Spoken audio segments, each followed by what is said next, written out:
What's good, everybody? It's your girl Cray from Kre'atif Consulting Firm, a consulting firm that specializes in business, wellness, and investment. And tonight, I am so excited and proud to feature a friend of mine who has been through a few things, who has full knowledge of what our topic is tonight.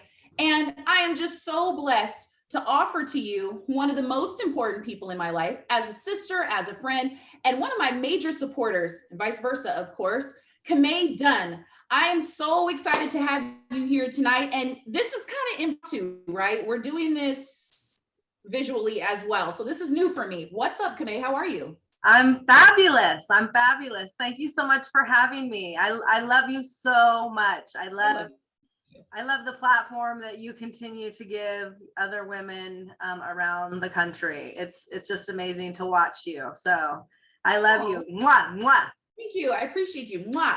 Well, guys, before we dig into tonight's topic, I want to give you a little soundbite about some of the research that I've done about hate. Since June 1st, 2021, 1,900 hate crimes in the US have been reported. Whether they have been prosecuted or researched, they have actually been reported to local law enforcement as of today, as of the 9th, 1,900, okay? Interracial dating has been a new topic that people are addressing, but out of those cases, 18 have been interracial marriages or relationships. According to Stanford Law, as of late, in June of 2021, Asian hate has increased by 12%. This is beyond the study that was done just recently that you've probably heard in the US based on Asian descent or Asian descendants reporting that there was a hate crime against them. And again, of course, we know racially motivated hate crimes have been one of the main reasons why most of us have been made aware and looked at to find knowledge about what is going on in the world. So we've got a lot to uncover. There's a big campaign going on about not hating. And tonight, that is our topic. We're going to address no hate and why it's necessary for us to have these types of conversations. On top of the fact that we are allowed to sit at the table nowadays with one another and find it necessary to do so, there are some real stringent topics that a lot of us are not willing to address. But before we get into that is tonight's topic, I do want to fill you in on why I've decided to interview and chit chat with one of my dear friends, Miss Camay Dunn. She's a Mrs. now. So Miss Camay is actually the President's Volunteer Service Award recipient for volunteerism. She was actually given this award by Barack Obama. Not only that, but I was a humanitarian award offeree to Camay based on the workplace bullying community advocacy that she has done. And she was a humanitarian award recipient from Right Now Today. She has been given an award of excellence for outstanding community service. And she's also been given the Spirit Award for promoting friendship and sportsmanship. She is a lifetime award recipient or a lifetime title holder in the plus size pageantry arena. And she is also a member of the President and Dean's List Award for academic excellence. I had to read off all that stuff. She is so much more than that. I just want to make it clear that she is the person that I decided to chit chat with about this because she has shared with me in our personal conversations some things that she has had to endure. And I think she's a wonderful example, knowing that she is an advocate of our communities, to have the conversation, open up that really tight can and crack into it. So tonight, Miss Camay Dunn is going to be the person that we're going to chit chat with regarding hate. Now, we're actually going to be talking about something specific. And when I talk about hate, sure, I gave you lots of different statistics, but I really want to hone in on one. And that has to do with interracial dating in the US and interracial marriage between Blacks and whites. Camay, can you tell me a little bit about yourself and tell me a little bit more about what you've decided to do based on this topic? Well, Margaret, I want to share that I grew up in Europe. I grew up overseas in Italy and Greece. And when we came back to the States, I thought that we were living amongst aliens, believe it or not. If my mom was alive today, she would tell you it's kind of a funny story. Close Encounters of the Third Kind came out when we were overseas. And at the end of that movie, if anyone's seen that movie, at the end of the movie, you know, the alien, the white alien with the big blue eyes comes out of the spaceship at the end of the movie. And so when we came back to the States, you know, when I saw white people, I identified them with aliens. And I said to my mom, we live with the aliens now. And I was like, remember the movie, the spaceship, you know, like they're aliens. And so I had a really, you know, I was very challenged with adapting to, you know, being in a different race of people and seeing, you know, different colors of people. And so, you know, I've traditionally dated men of color in my life. I have dated white men as well. I think I've dated a couple of Asian gentlemen in my past. So it's never been about, you know, race for me. And I'm glad that you said that. What do you identify as, if you don't mind my asking? How do you identify your culture? Because if we're talking about race, you mentioned, oh, you know, the aliens are, so then that meant to me that you didn't identify as white necessarily, right? Correct. Okay, Yeah, tell me what's your background? What's your nationality? Sicilian, Italian, and Hawaiian Portuguese. Ooh, we. Yeah, with a little bit of swag in there, you know, a little bit of soul swag, a little sprinkle, some sparkle in with that. Yeah. Okay, I like it. Yeah, no, I know all about your swag. We're gonna get into that. Wonderful.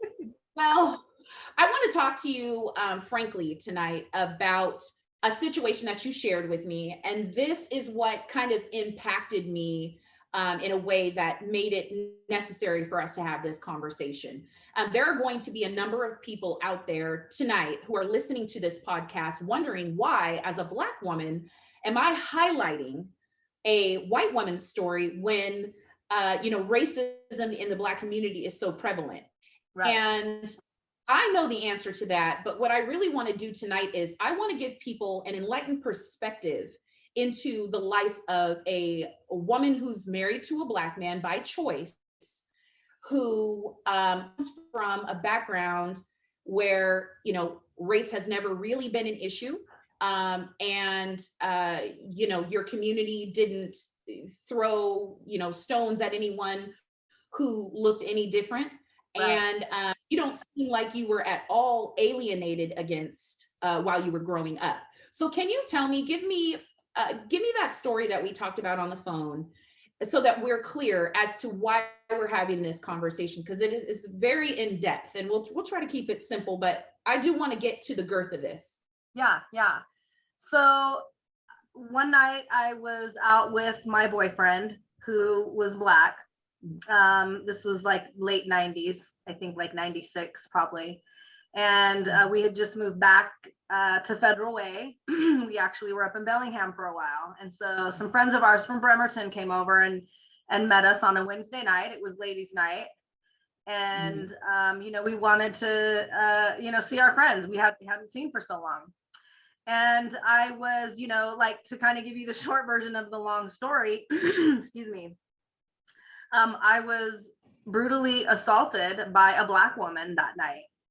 And it you know, the crime was classified as a race crime. That's what, or a hate, you know, a race hate crime. That's what she was actually charged with.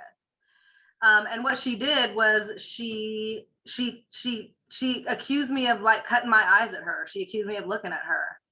And I hadn't even like noticed her in the crowd. You know, my boyfriend and I were walking through the crowd.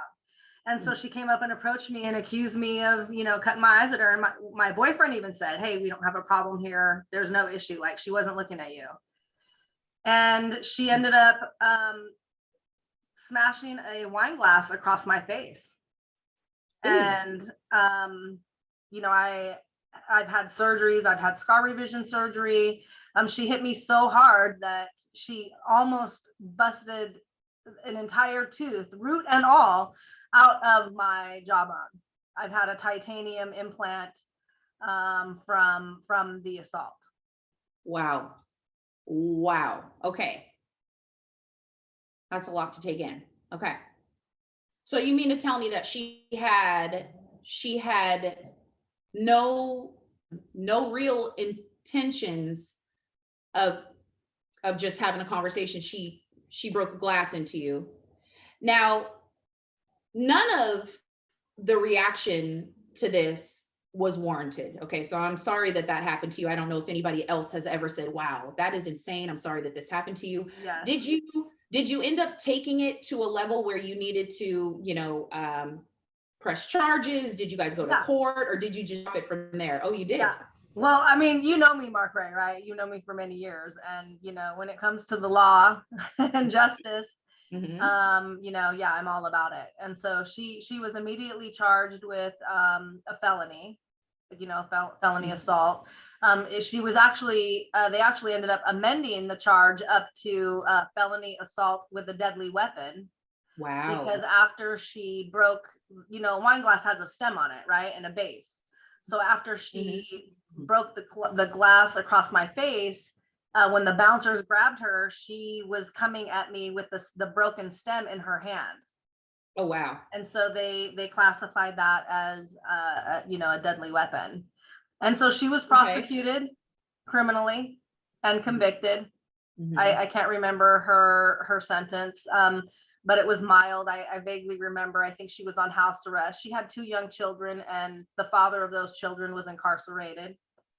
So, wow. You know, it was a pattern of hers. You know, she had a record of assault in the past as well. I'm glad that you mentioned that. Now, folks listening, followers, listeners, Camay is actually a paralegal. So by trade, she understands the lay of the law. Okay. And at this point, you know, in this stage of the game, I think she's well equipped to figure out how to make sure that justice is served. So at that point, I don't know if you were a paralegal, but it sounds like you were not. No, I was not. So that's quite interesting. Now, you made a point about something, and I really think that we need to speak about that before we get into the second caveat to this evening. That being that this woman had a sense of frustration and a portion of anger that she more than likely was harboring. And now this is where we're going to go a little bit deep, because you know, Kre'atif Concepts basically covers business, wellness, and investment. Now tonight we're actually going to get into the business side of it. But on the wellness tip, I have said this before in this podcast many times. Our communities are worthy of mental health, help, assessment, therapy. I do feel like from a systemic place, the Black community, especially the Black woman, has been disvalued enough that they are willing to take out their anger and their frustrations on anyone. And this is where the angry Black woman concept comes from, because truly, if they have been harboring that stress, it could be that your boyfriend was polka dot. It could be that you were striped. But that's something that we really need to slow down and identify with first, is that our community has been oppressed in a way that we are willing to take out that oppression on almost anyone who's willing to take it. And so I want to applaud you for figuring out, I mean, this is what it sounds like to me, that you found an avenue that really makes sense for the explanation behind this. Perhaps, you know, her situation at home got her frustrated. Perhaps she had too much to drink already. But regardless, what is harboring in our system, and guys, pay attention, because last week we had a podcast on the chakras. What is being harbored in that is more about her than it is about you. Am I correct? Absolutely. Absolutely it is. Absolutely it is. And the key to that, Mark-Ray, is if we can raise awareness, if we can make women especially stop and look at themselves, stop and ask themselves, why do I feel that way about that person? Why, you know, why am I like, oh, you know, why am I feeling that way? Am I having this experience? What is it about me that, you know, is feeling some type of way about this person? And the depth to that is like you're explaining, you know, we all have we all have that wounded child in us, right? We all have unresolved issues. We all have issues that we don't know that we don't know that we don't have. And so when you know, when your spirit is being stirred, when something is stirring your spirit, especially in you know, with negativity and hatred and anger and jealousy and envy, there's some work to do there. And you know, if we can convince women to stop and do that, I mean, I think we would reduce, you know, the numbers tremendously just doing that. Well, I'm glad that you made a point of that, because you, as of a year now, in June, you have been married to a Black man. Okay. Yeah. And I think, you know, there's a bit of separation from going from someone's girlfriend to someone's wife, and what that means. And I know for a fact, Ymir knows about Black women. He had just children with a Black woman. So he's not opposed to dating Black women. Now, we could get into a whole lot of layers regarding why a Black man chooses to date outside of his race, or a white woman chooses to date outside of her race. But I want to hear something specific, because we're speaking about a grown man who makes his own decisions. He knows exactly what he's doing and why he got into a relationship with his wife to begin with, and why he got into a relationship with you. So do you have— he actually told me not to fall in love with him. Like, he warned me, you know, he told me not to fall in love with him. But let's ask him. You want to ask? Mark-Ray wants to bring me into the interview. What's up, bro? There he goes. Okay. What's up? How you doing? I'm well. Love it. Love it. I'm all good. I keep all right. That's all right, girl. I keep him at work. Get that money. Get that money. Okay, so we're having a conversation, and we kind of opened up Pandora's box, because we're addressing interracial marriage and the disdain for that concept from all sides. I mean, I'm pretty sure, Camay, you can probably attest to the fact that you've in some way, shape, or form been discriminated against from other races, not just the Black race. But can you tell me, bro, what made you now, and this is where the questions really kind of start to sizzle, what made you want to marry a white woman, date a white woman? And is there anything that we need to know? And I'm just taking this just from your situation, from your standpoint. Is there anything that the public needs to know about your decision to date outside of your race? Can you give me just a quick soundbite? Because there's going to be people like, well, what drew him to a white woman? Maybe what was it about the sister that didn't, you know what I'm saying? Because literally, this is the lifestyle that I grew up in. That's how my household was. Can you give me a little bit of a— So for me, it had nothing to do with race. It was just the women, period. Like, I mean, there's no other way to put it. It was just the women. Okay.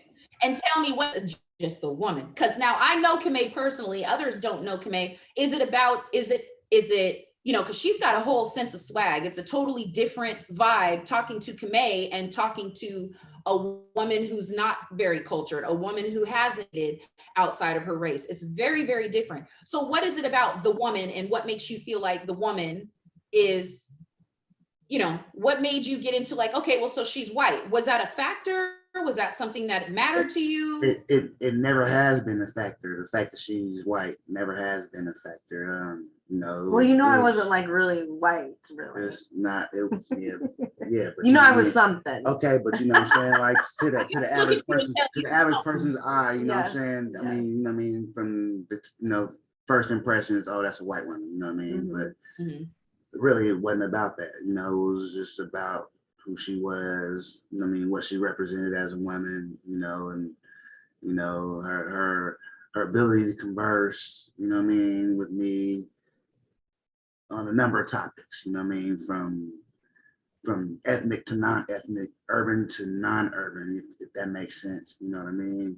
You know, just pretty much well-rounded, you know, there's been more pros than cons, you know what I mean? I hope so.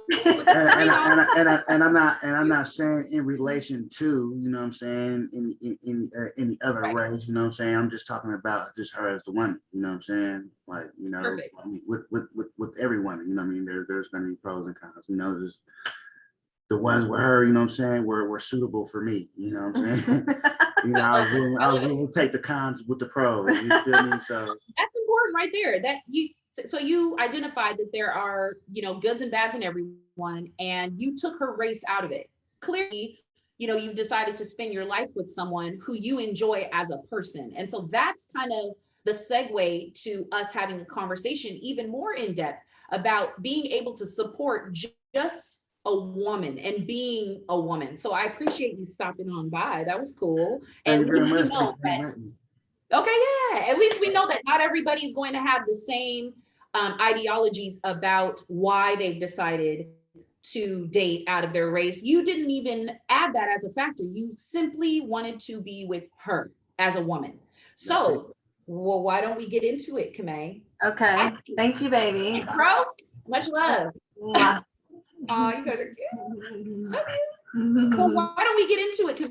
Let's talk about women supporting women, because Yeah. now it's a matter of the conversation between women having a commonality.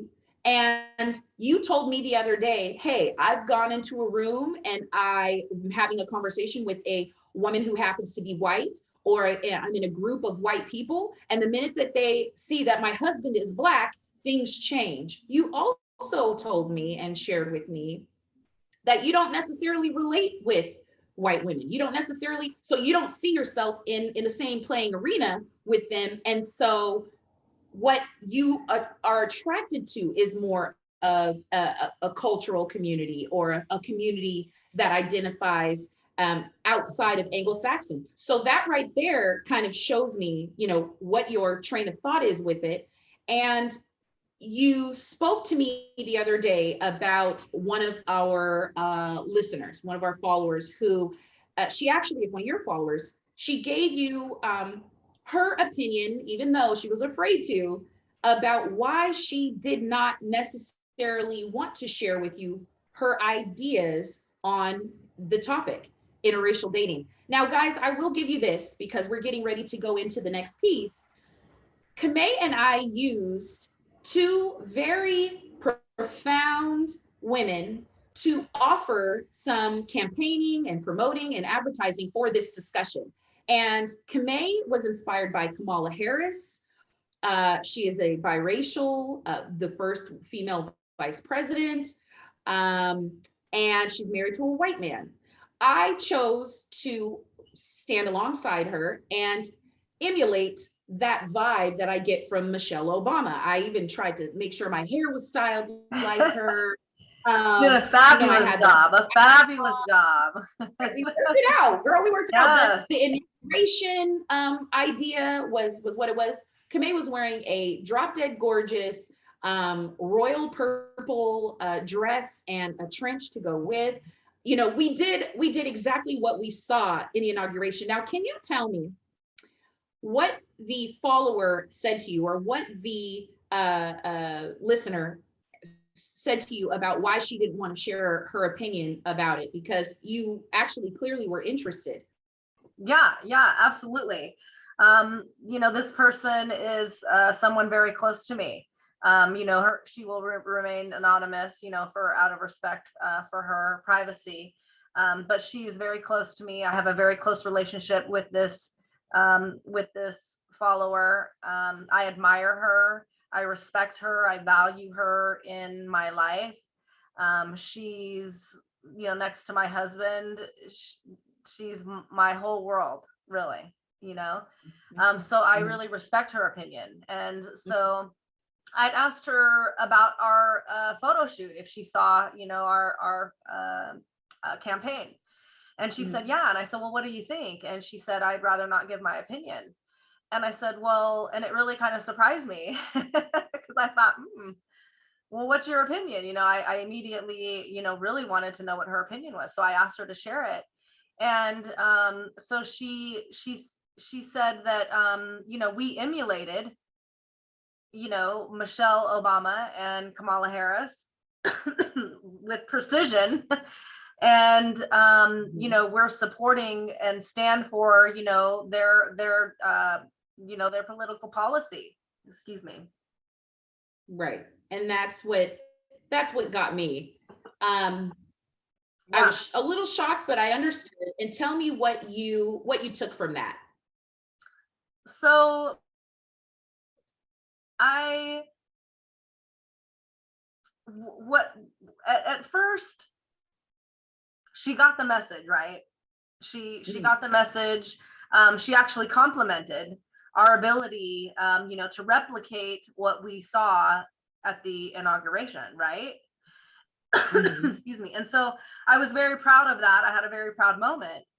But when she said, you're supporting their political policy, and and Obama and this and that.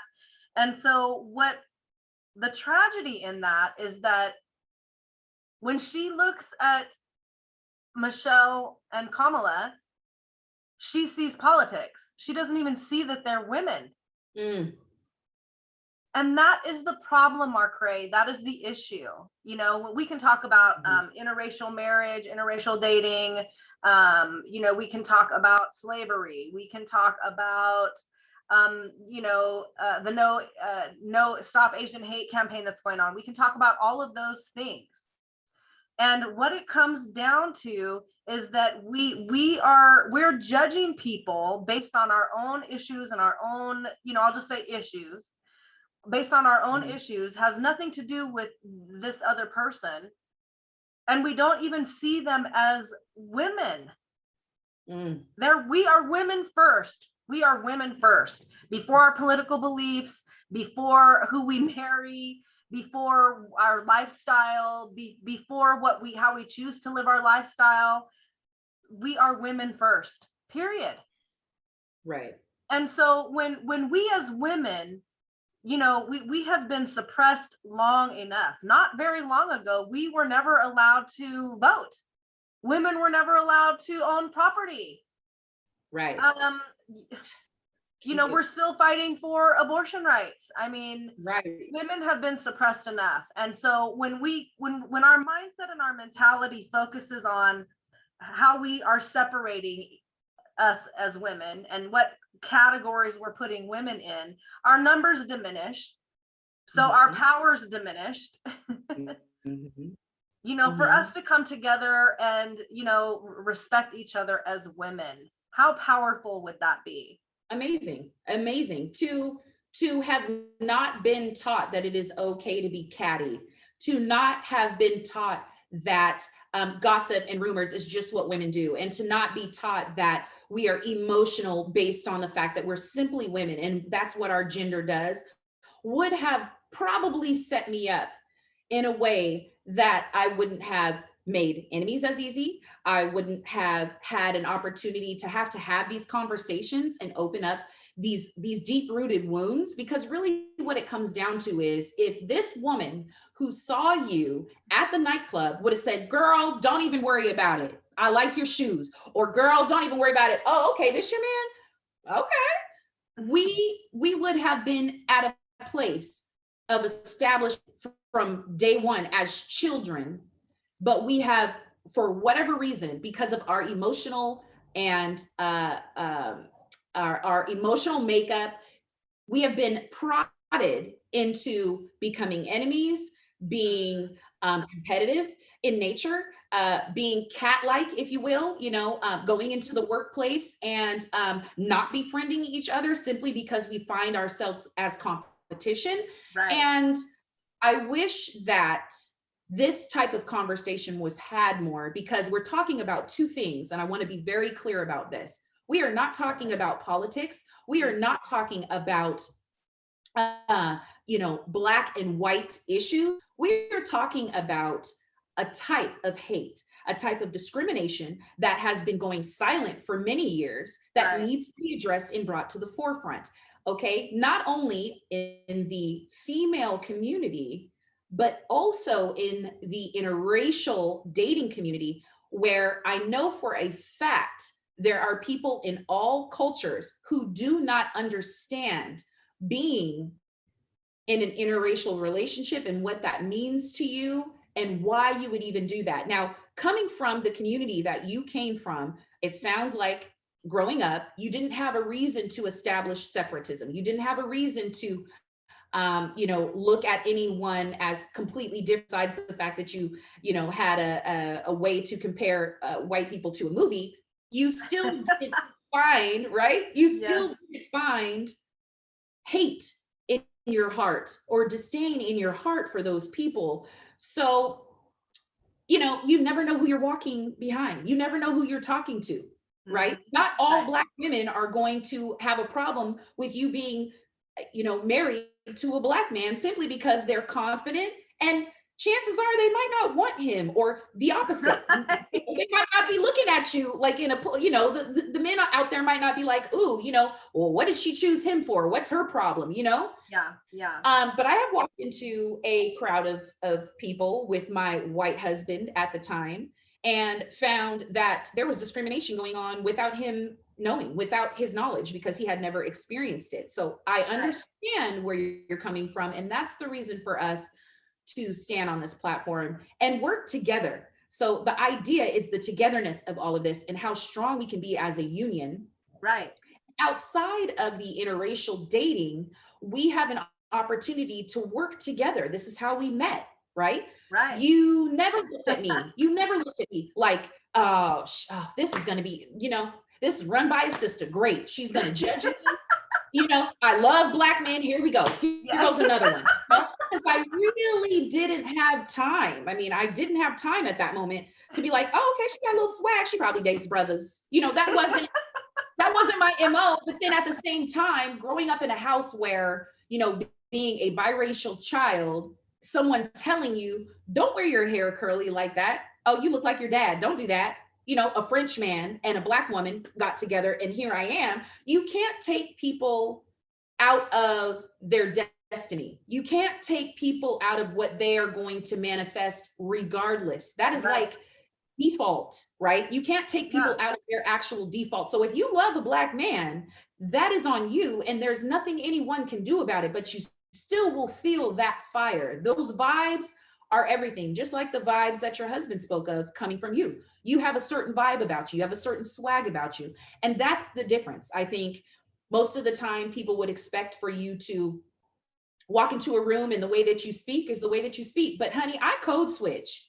I know my environment. I know who to speak to and how. Right. And if I get into a room full of white men and had a good conversation with them, I'm sure they would not expect me. They wouldn't be thinking that I would be married to a white man. They would just say, oh, wow, she's so articulate. Right. Well, but that's navigating through life, right? We have to navigate through our environments. That's do. It. To take advantage of opportunities that are presented to us, in the country that we live in. We have to navigate through life. And we have to know how to talk, and most importantly, who to talk to. Say it legal. That's right. My husband talks about, it was just me, it was just a woman. I think the short romper that I wore played a little role too. I'm sure I'm just it saying. did. Yeah. Okay. All that you got, oh, honey. I know for a fact people probably are intimidated as you walk in the room. You know, there's a song, the lyrics are, she's so thick, she walks in the room and makes everyone uncomfortable. Thank you, Drake. You know what I mean? Like, think about it. Think Yeah. about it. Yeah. Shout There's out a to Drake. sense of confidence. Hey, Drake, hashtag Drake. There's a sense of confidence in you. And we can get to this next piece because that is the key to, you know, our awareness. Not only the confidence, of course, knowing your inner demons and the things that you have to actually work through to get Right. to a healing place. But in order to help our community, Camay, I'm going to ask you for 5 of your top suggestions as to help the community, your hopes for the community, in understanding that this is a actual hate crime and problem when you go against an interracial couple, and it really throws things off by way of business. We're talking about business tonight because you're a businesswoman, Right. and you should be able, just like me, to work with anyone in business and anyone that would be interested in getting to know you outside of, you know, your everyday life. As a businesswoman, we should be able to band together and support one another. So can you tell me, with both of these topics, interracial marriage and a businesswoman with nothing but ample opportunity but to help the community, okay, tell me how these two things collide and what type of, you know, give me your top 5 suggestions for the community to get through all of this. Sure. So, you know, my experience being assaulted did not change my perspective of Black women. It didn't make me hate all Black women. It made me hate that Black woman, you know? And so if I would have allowed that experience to change my perspective about Black women, you and I would not be sitting here today having this interview. Correct. You know, the day that we met, when I casted for the fashion show event that you were putting on, and I actually walked into the venue behind you. And I remember getting out of the car and seeing you walk by, and you had on this short little skirt. And I thought to myself, man, she's got some great legs. Like, she's fine. Like, I want to rock the one runway with her. I want her to start and I want to finish. We're going to start strong and finish strong. Like, I want to go after her. And, you know, here we are today. We've done business together. I've supported your nonprofit. You have supported my nonprofit. We directed and produced Miss Camay's Black Tie Fashion Gala that broke the silence around workplace bullying in Seattle. It was a fabulous event. I could not have done that without you. Oh, thank you. Yeah. If I would have allowed that experience, or if I would have looked at you that day and, you know,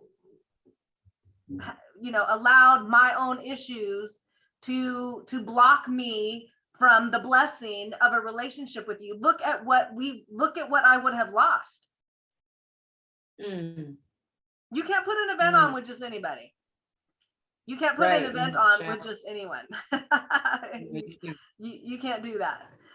So, you know, to give everyone 5 things, I'm going to start with this. If you know, women, sisters, my queens watching and listening to this interview, please hear me when I tell you this.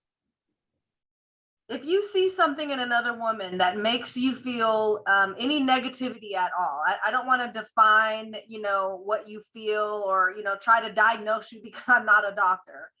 But if you see something in a woman that you don't like, you need to ask yourself, why are you feeling that way? Why are you feeling that way about her? Are you jealous of her? Are you envious of her? You know, what's your wounded child saying to you about how you're feeling? That part. You know, that's the first thing. Consideration. Have some consideration for yourself, because when your spirit is stirring, that's going to be the second one. When your spirit stirs you, you need to, you know, stop and consider it. and consider the revelation that your spirit is trying to get your attention with. Mm-hmm. The third thing that I would say to you is, as we move forward today, for the rest of our lives, if you see a woman that you makes you feel some type of way, go give her a compliment. Recognize that you're feeling some type of way about her, and go approach her and tell her she's beautiful, or that you like her shoes, or her dress is cute. Find something. Because you can find one thing in every single woman: her hair, her brows, her lashes, her lip glosses popping, her shoes, her pedicure, a million things. Go give her a compliment. Mm-hmm. The fourth thing that I want you all to understand is, we don't want to work for corporate America, really. We honestly really don't. We are women. We create life, we give life, we create life. We are nurturers. We take care of ours. We will do what we need to do to provide for our families. I always have this saying, like, hustlers don't sleep, we take naps, because we do a lot.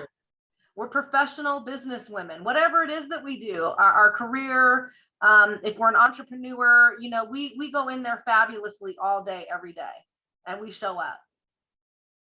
So the next time you see a woman and you feel some type of way when you see her, you need to stop and think about potential business opportunities that you might be able to build with that woman. Who is she? What is she doing? You might be blocking your blessing. Right. Yeah. You could potentially be blocking your blessing right there. Absolutely. Absolutely. Going up to her, giving her a compliment, giving her your business card, introducing yourself, trying to get to know her.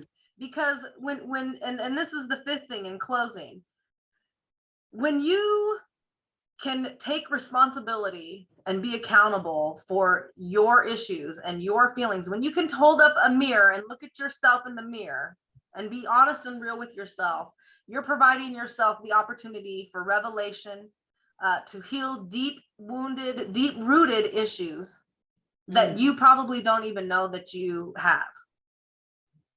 So I believe that, we as the female race, we as women, we as queens, we as royalty, life would not be without us. That is so powerful. It is so powerful. Hello.